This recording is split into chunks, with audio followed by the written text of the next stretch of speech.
और अब आपको लिए चलेंगे इस्लामाबाद, जहां वजीर आजम इमरान खान इस वक्त मिडिल ईस्ट आई को इंटरव्यू दे रहे हैं। The US presence no longer there. There's obviously going to be a vacuum.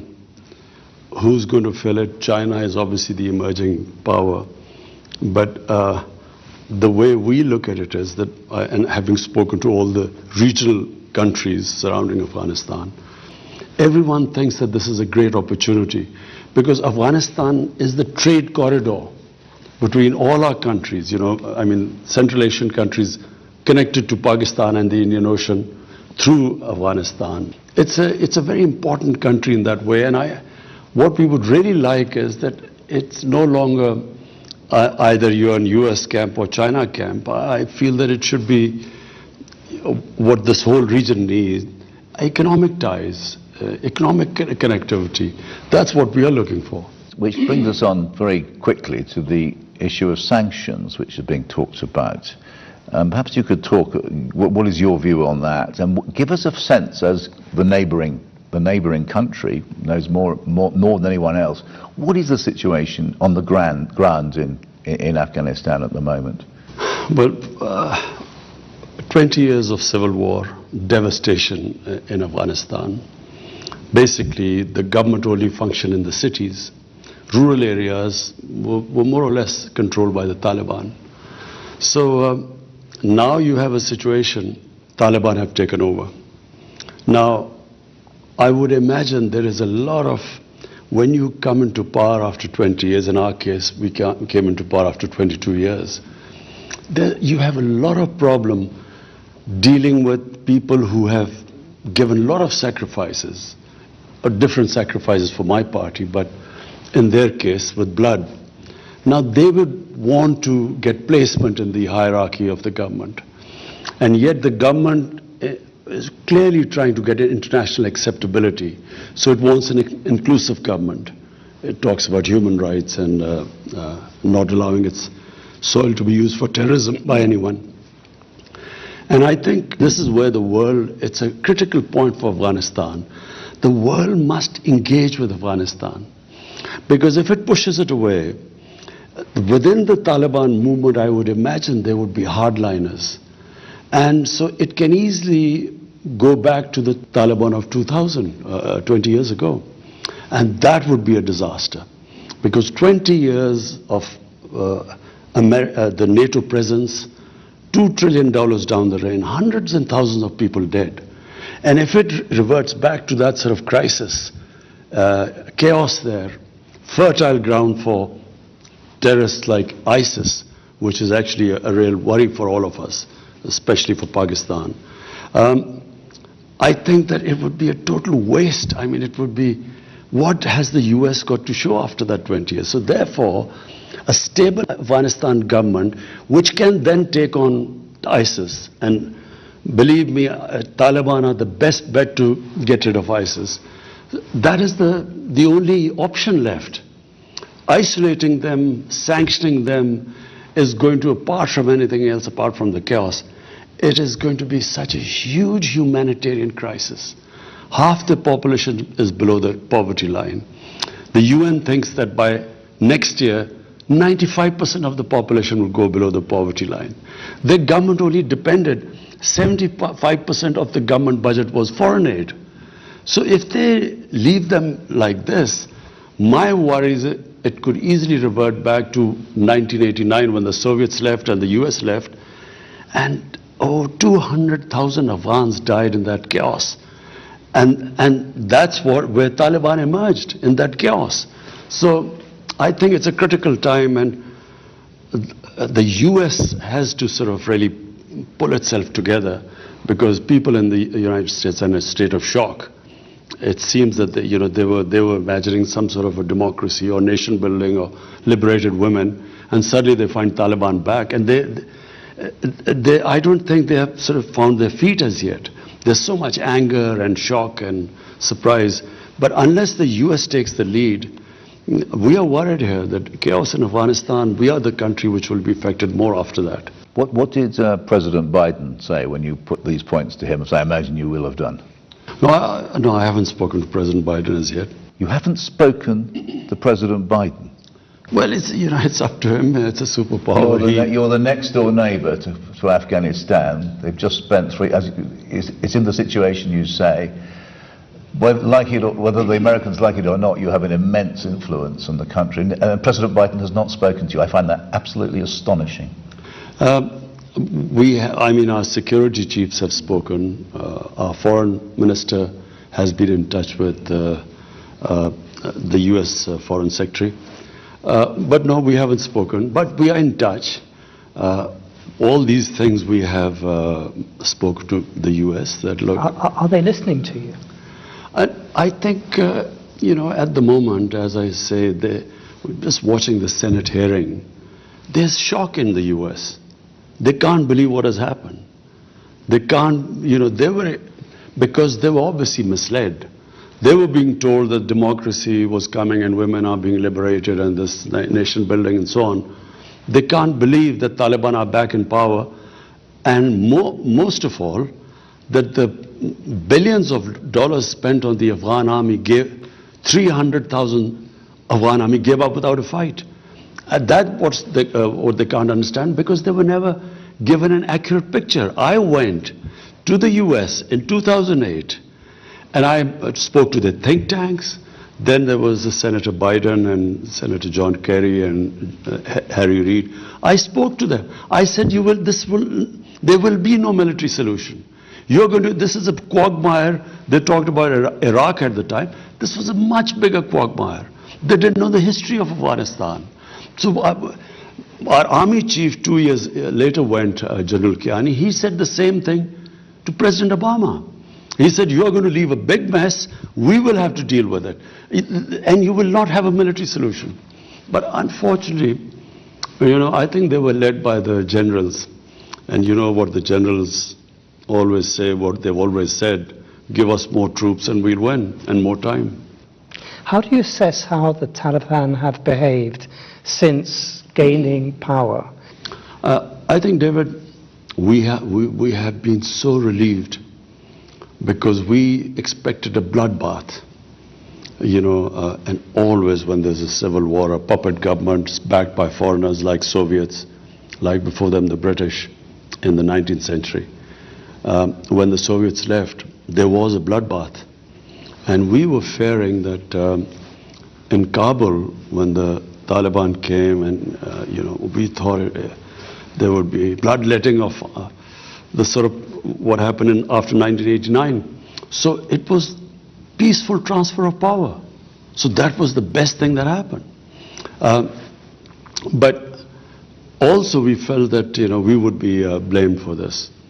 But because 300,000 troops surrendered without a fight, clearly we didn't tell them to surrender without a fight. So the ground realities were that Taliban had become a popular movement, especially in the rural areas. And that's why the army gave up without a fight. And secondly, the Ghani government was corrupt to the core.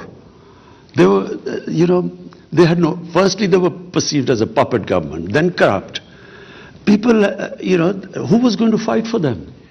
But you haven't fully answered David's question now, which is, it hasn't been as inclusive a government as we hoped. It hasn't, is not, women's education remains a huge problem. I mean, the future of women's cricket in Afghanistan, that lovely success story of Afghan cricket, and yet women's cricket doesn't seem to have a role to it. I mean, these are very serious things, and these are being watched in the West, because people are saying. I mean, it's been weaponized, if you like. But it's also true, isn't it, that if you are an Afghan woman, your rights have gone back 10 years, 20 years? Two things separately. Number one, is it an inclusive government? Not right now, but Taliban have so far stated that it's a transitory government and they want to include other people. What they have stated is that they will not include anyone from the former regime of Ghani. And really they need an inclusive government, because Afghanistan is a diverse society. It has mainly Pashtun, 50%, then there's huge Tajik minority. And I have tried my best with the Tajikistan president somehow to get them together. Then there are Uzbeks there, and Uzbekistan is trying to sort of get them together. So the neighbors are interested that they all form an inclusive government, so it's a stable government. About women's, please remember, Kabul, the women always had, the culture in Kabul for women was different to the rural areas. In the rural areas, women's lives hasn't changed. This is how they lived, it's a culture, it'll probably take time to evolve. The main issues in Kabul itself, and Kabul, if you went there 50 years ago, the Kabul culture was different to the rest. Now, my contention is that rather than forcing Taliban, to do this and include so and give the women, they have said that they will give women education.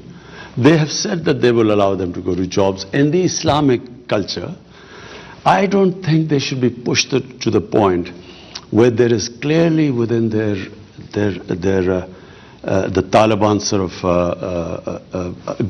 the ground soldiers, who have a certain concept. You don't want to push them to a point because they don't have such clear leadership who can order them. And so I would imagine they would have problems from within. So give them time. They have made the right statements. We have no other option. What else are we going to do? If we sanction them, there's going to be the biggest humanitarian crisis in Afghanistan. Chaos there. So the best is to incentivize them to walk the talk, what they're saying, incentivize them. But if you force them, I would imagine the nature of the people is such that they will push back and they will, it will be counterproductive. Can I move on to the Pakistan Taliban, the TTP? I mean, on the flight over, I was rereading your wonderful book you wrote 7 or 8 years ago, Pakistan, in which you made the observation that once the Americans left, that was basically the cause of the instability, and then things would settle down naturally. The Americans have left, but have they settled down naturally? The TTP is a problem in Pakistan now, isn't it? It hasn't been solved by the departure of the Americans. Well, let's put it in perspective. What was TTP? TTP were Pashtuns along on the Pakistan side of the border. Just for the viewers, Taliban is a Pashtun movement. There are about 45 to 50% Pashtuns in Afghanistan. On the Pakistan side of the Durand Line, which was made by the British, are twice as many Pashtuns. But what is called the tribal area was the border area on the other side of Afghanistan. There were the Pashtun tribes, and there was actually no border. The Durand Line was never accepted. They used to move back and forth. Now we have fenced the border, but there was nothing there. Now, when the US invaded Afghanistan, they removed the Taliban. The Pashtuns on this side were completely sympathetic with the Pashtuns, not because of the religious ideology, but because of Pashtun ethnicity and nationality, which is very strong. So they turned against Pakistan. When we became an ally of the US, they called us collaborators, and they then started attacking the Pakistan state and started calling themselves Pakistani Taliban, which we hadn't had before we joined the alliance. So at one point there were 50 different groups called themselves Taliban attacking us. There were 16,000 terrorist attacks inside Pakistan. 80,000 Pakistanis died. So as the American footprint decreased, so did this movement. The motivation went down because no longer were we collaborators, and now clearly we are no longer collaborators because we are not allying ourselves with anyone which is fighting the Pashtuns. So the motivation has gone down. Now we are trying to talk to those who can be reconciled because it's from a position of strength. I always believe, all insurgencies eventually end up on the dialogue table, like the IRA, for instance. So now, from a position of strength, we want to talk to them. Because in Afghanistan, the Afghan Taliban have assured us they will not allow them to attack us from Afghanistan side, which the previous government did. RAW, which was the Indian agency aligned with the Afghan intelligence agencies, they helped them conduct attacks. One was the biggest attack against our Chinese nationals here. So now, because the Afghans Taliban won't allow them, we now have talked to them who we can reconcile and give up their arms and live as normal citizens. So that's what we're trying. And the ones who, then obviously the government will take action. But I thought the TTP had been solved as a problem, and it's re-emerged, hasn't it, since the fall of Kabul? No, the TTP was always, it had been pushed out of Pakistan. We conducted a huge operation. I've been there. I've seen it.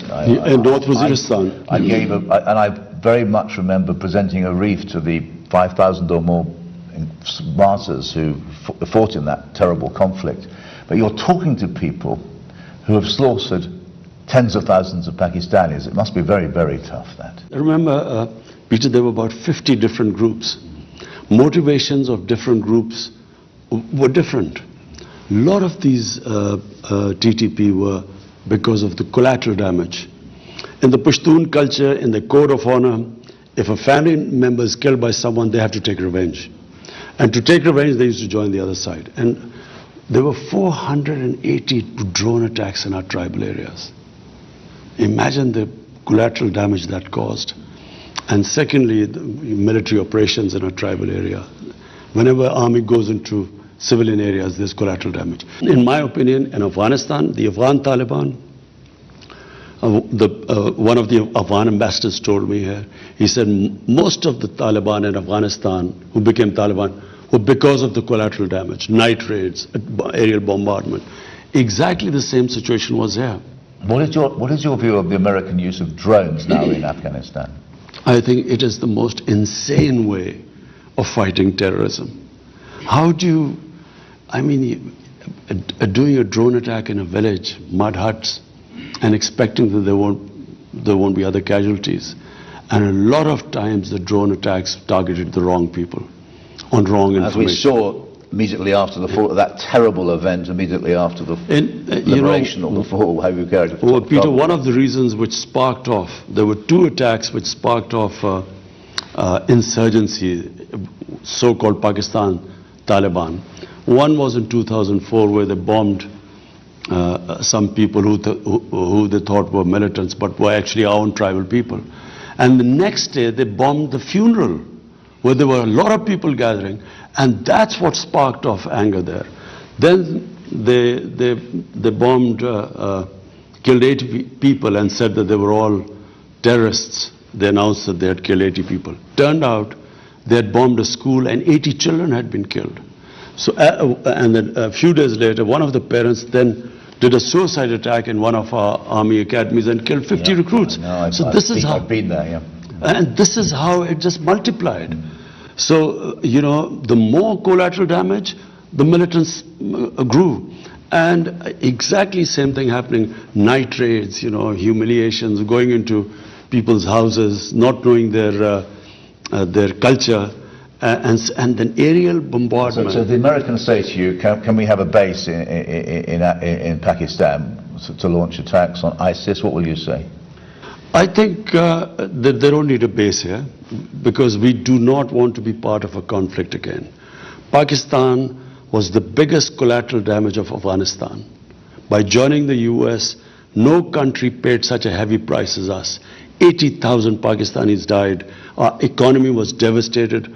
$150 billion lost to the economy. It was called the most dangerous place in the world. Cricket teams refused, investors refused to come. Our currency lost half its value by 2008.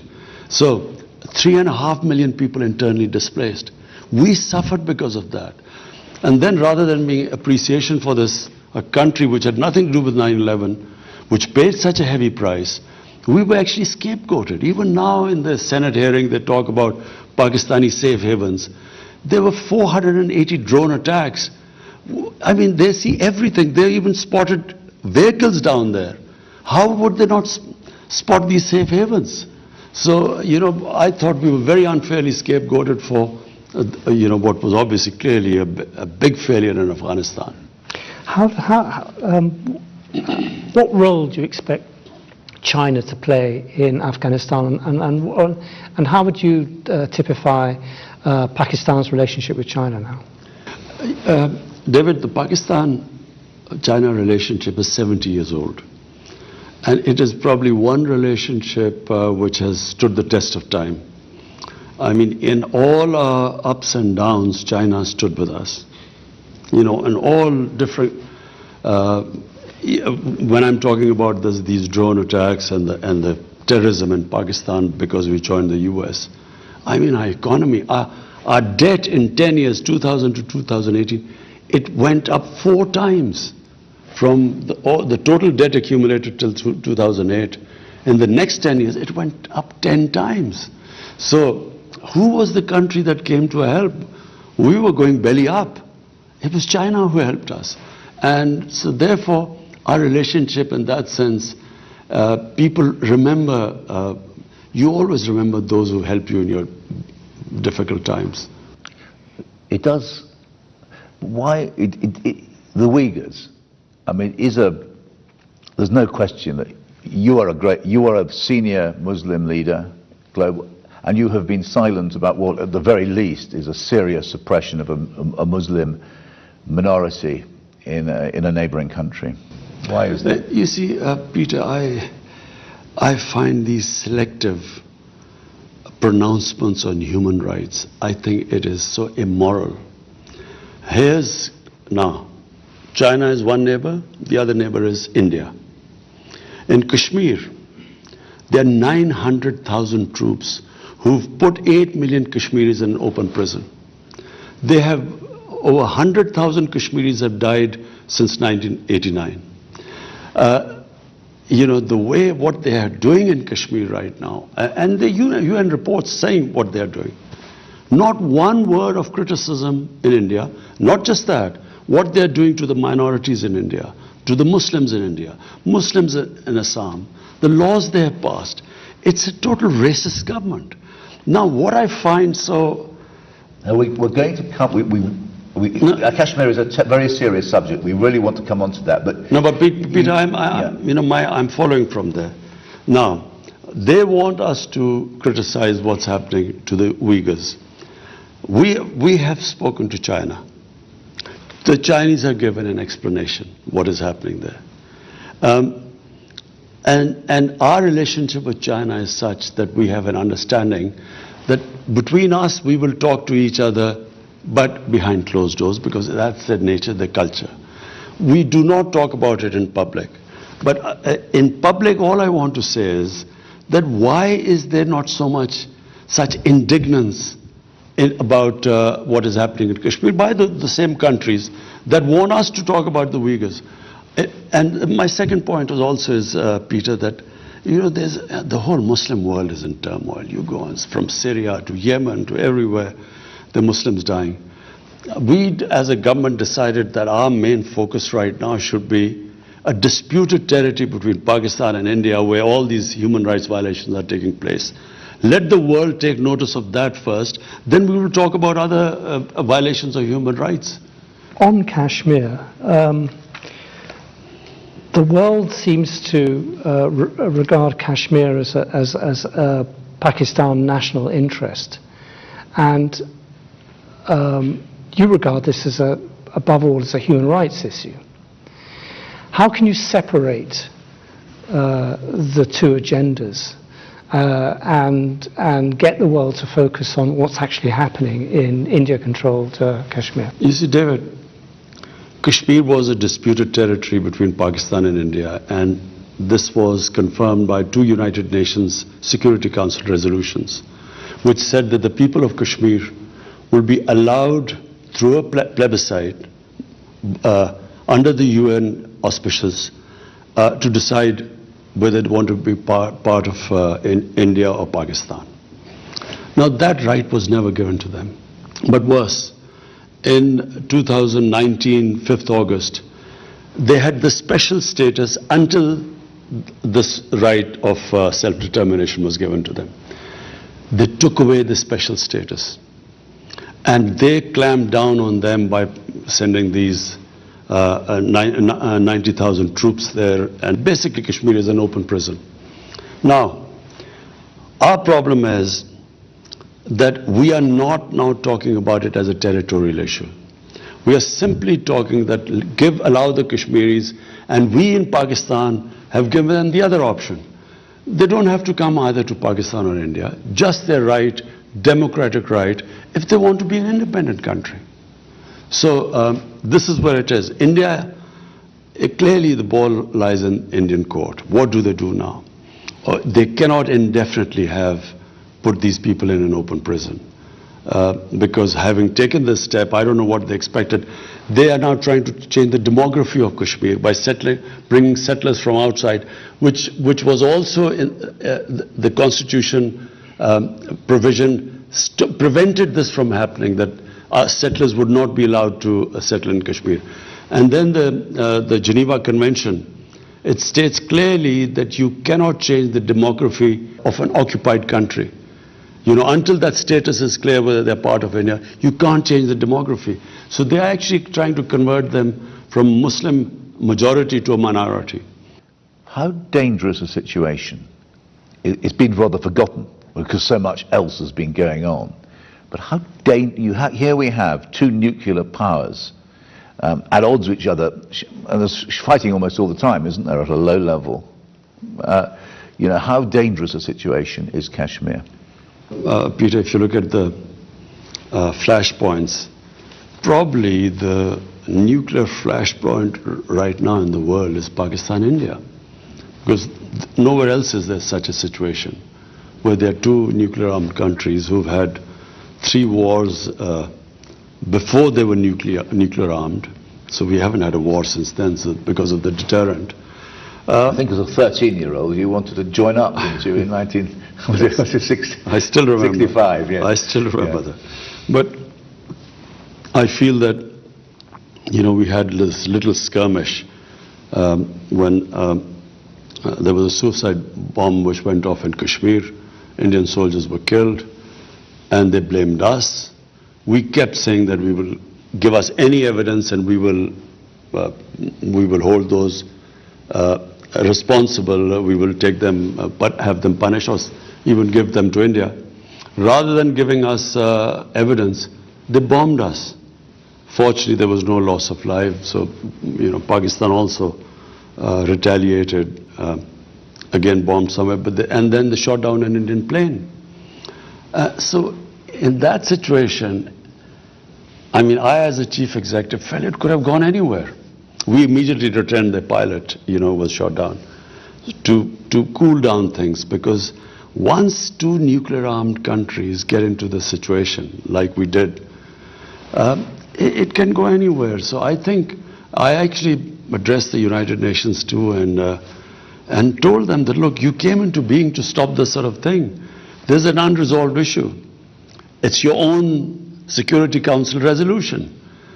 In East Timor, the people were given the right, they passed a resolution, they were given a right to decide the destiny, plebiscite, they became independent. Why not Kashmir? And unfortunately, it's because of once, you know, if you're big enough, you have a huge market for other goods, that gives you the leverage actually to get away with, you know, which East Timor could not get away with. Can I ask you, all this seems incredibly familiar to Palestinians, what's happening to Indian-controlled Kashmir.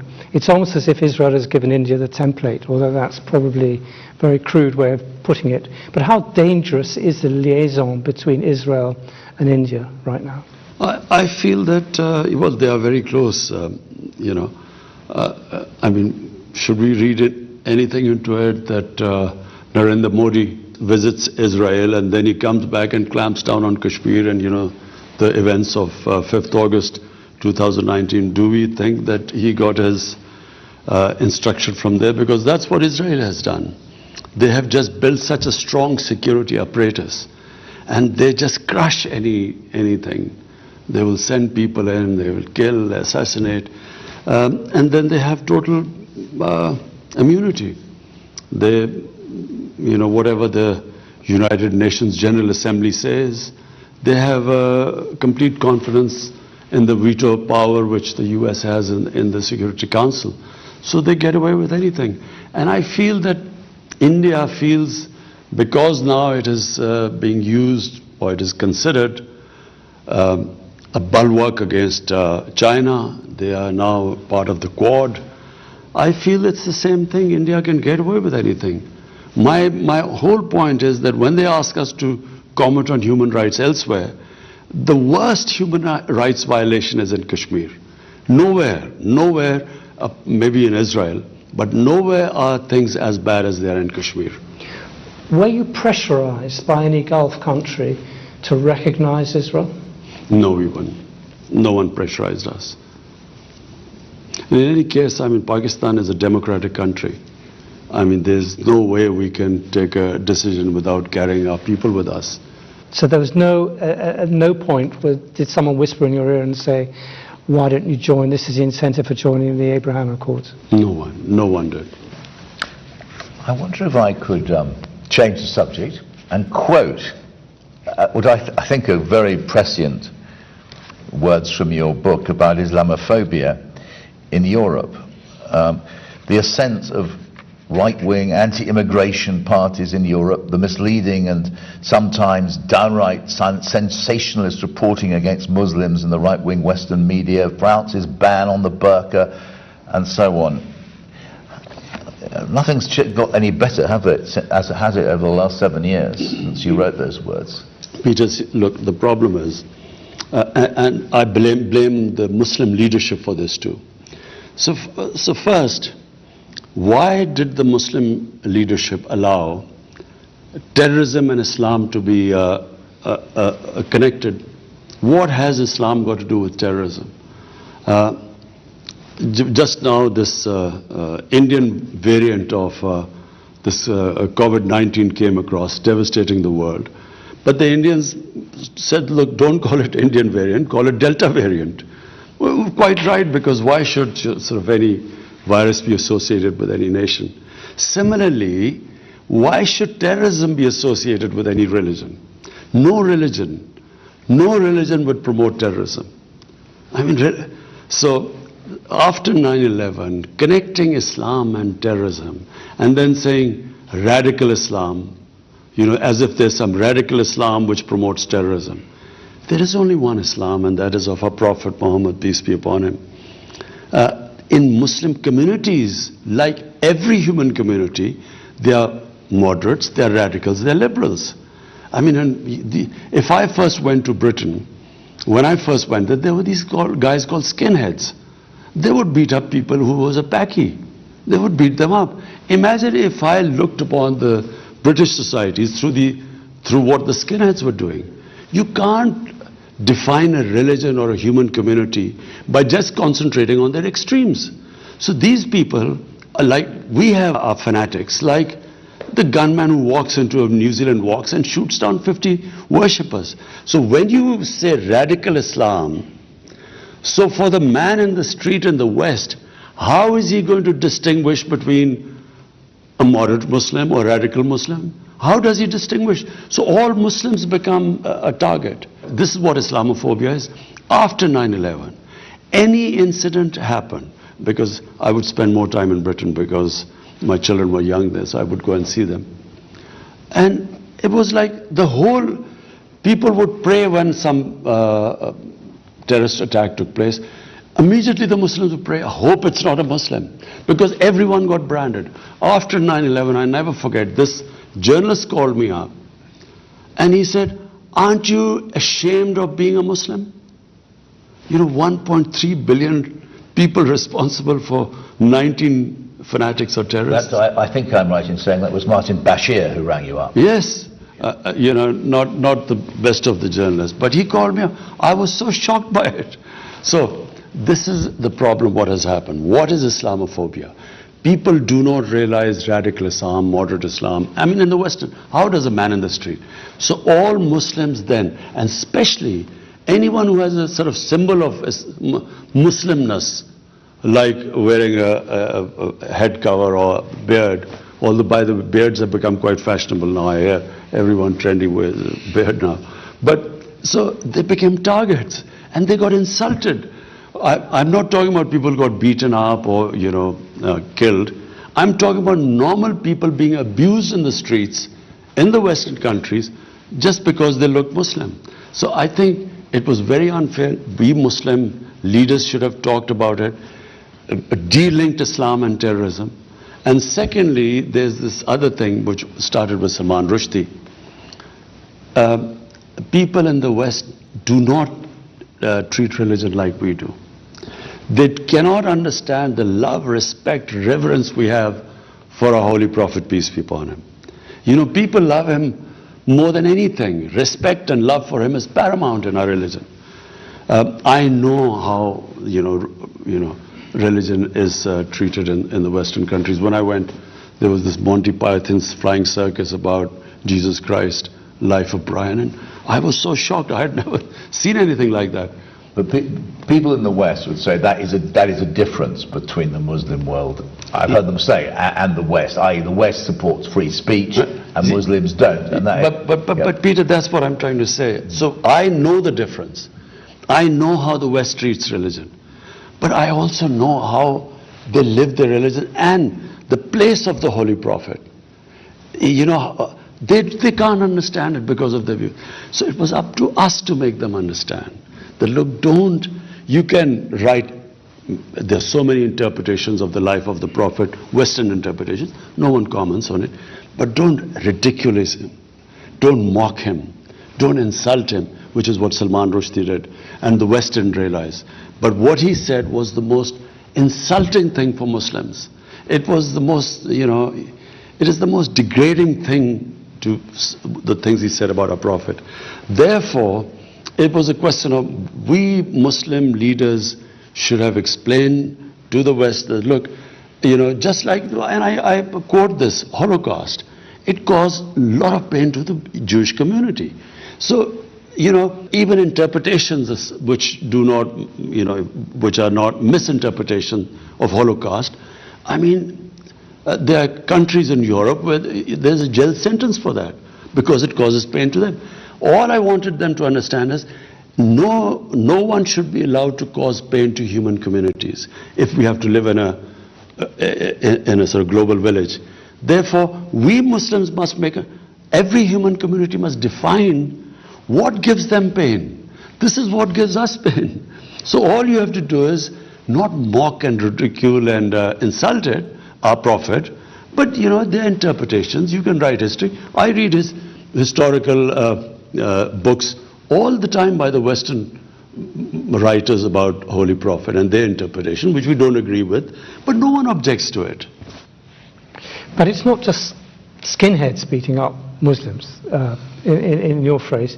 It is Emmanuel Macron using Islamophobia to outflank the extreme right in France. That's a big step up from what's happened before. You see, I feel that President Macron doesn't really understand, how is he going to deal with the Muslim community there.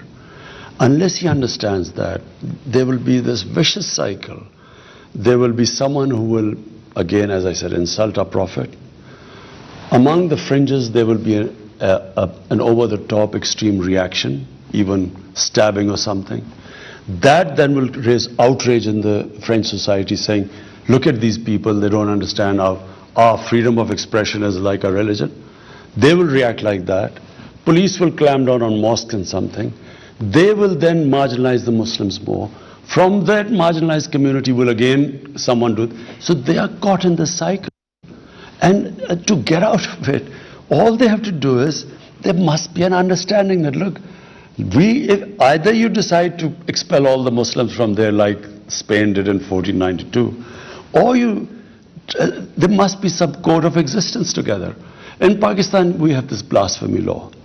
The blasphemy law was made by the British when they were ruling India. What was the blasphemy law? That if there are 3 different human communities living in a village, previously what would happen is that someone would insult a sacred entity of the other community, there would be a riot, people would be killed. So they then said, look, this is not allowed. So instead of there being a riot, they would go to the police saying that, look, he's insulted my, and accordingly they'd act. So it was a deterrent not to insult other people. There has to be some sort of an equilibrium in the French society. Otherwise, my worry is that this cycle will keep going on and on. I know you've been very generous of our time. Can we ask 2 more questions? The first is climate change. We've got the big conference, I think it's next month in London. Will you be going? I'm planning to go. And what will be your message at this? I mean, many people say this is the last chance to save the world from some cataclysmic disaster. Do you agree with that? Peter, some of us, who've lived by nature, because I grew up, really where I lived was like a village, outdoors. It's now almost central Lahore. It is now. Zaman Park. It is. You can't sit outside. It's like on the edge of a motorway. And then all my hobbies were, I would love trekking. Pakistan has the most beautiful trekking in the world. And then I loved this. In the winter, I loved partridge shooting, which was a beautiful time here. And so my life was outdoor. And then cricket outdoors on, beautiful grounds. People like us saw this change coming. You could see gradually the temperature getting warmer. And people in the villages, people who live by nature, also sense this. Maybe 20 years ago you saw this happening. But the world, I think, in the last 2 years have suddenly discovered these strange weather patterns. And countries affected, like I'm in Germany, look at what happened in Germany and so on. So, and the fires that are in California, Siberia, and Mediterranean countries. So people have begun to realize that we are really now, the human survival instinct has, I feel, kicked in. They are realizing that if we keep going at this rate, things are just going to keep getting worse. And therefore the emergency. My only worry is that the countries that are responsible for these carbon emissions are the developed industrialized countries. They are the ones who are really responsible for the high percentage of emissions. But I feel that they are making the right noises, but they are not willing to take the hard decisions because it is going to be difficult. When you change to renewables, it's going to be difficult, a little painful. Already they are talking in Europe about, the gas prices going up and so on. So I think that unless and until they walk the talk, what they are saying, they then, do it. They put their money where their mouth is. It's not going to happen, because when you worry about your elections, you worry about unemployment. And with Donald Trump, he was quite forthright. He didn't even hide behind any euphemisms. He pointedly, for him, progress, growth rate, jobs were more important than climate. Now, unless climate becomes more important than this, I'm afraid we will have a lot of conferences, but for electoral purposes, people will make the right noises. But what do you want COP26? I think it's COP26 to do. Well, for a start, look, it has a financial cost. If you want to really make an impact, you have to spend money on that.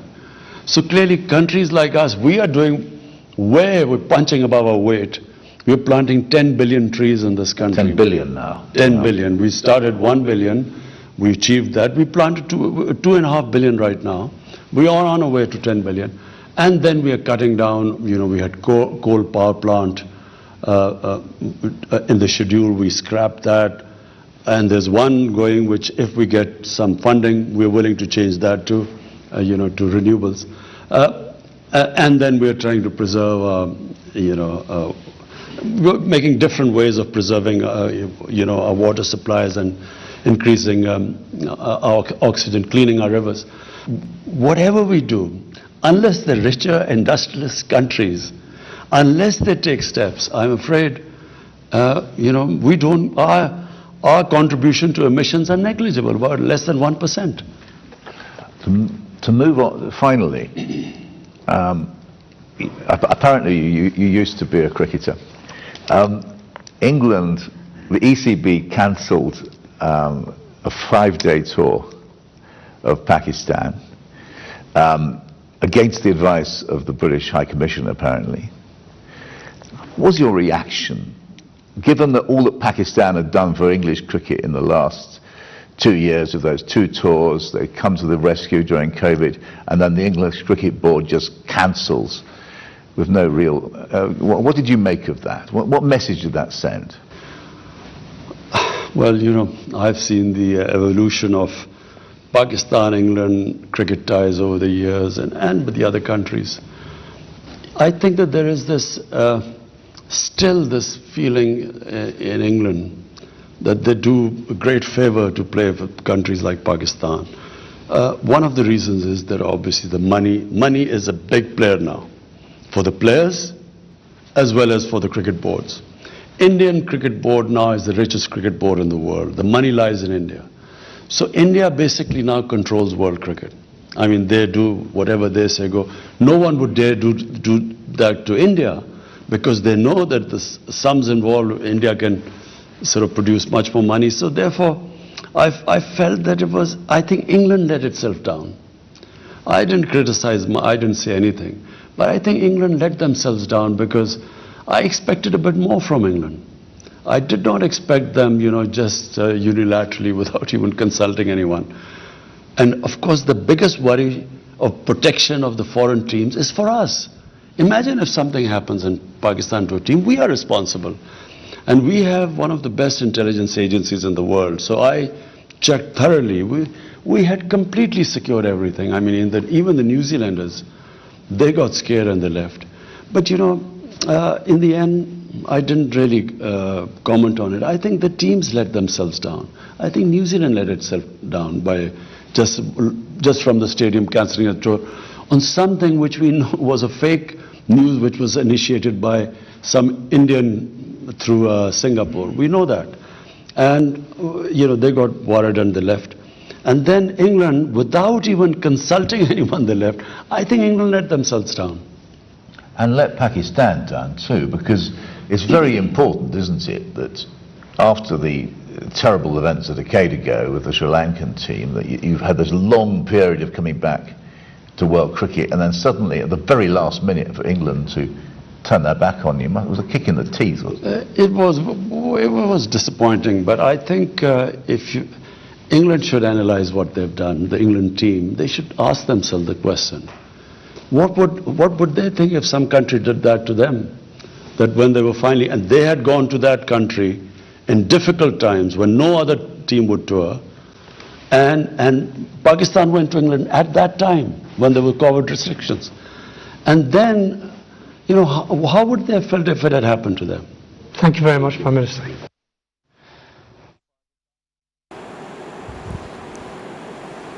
वज़ीर-ए-आज़म इमरान खान का middle east आई को interview, उनका कहना था कि अफगानिस्तान में बड़ी तब्दीलियां रोनुमा हुई हैं।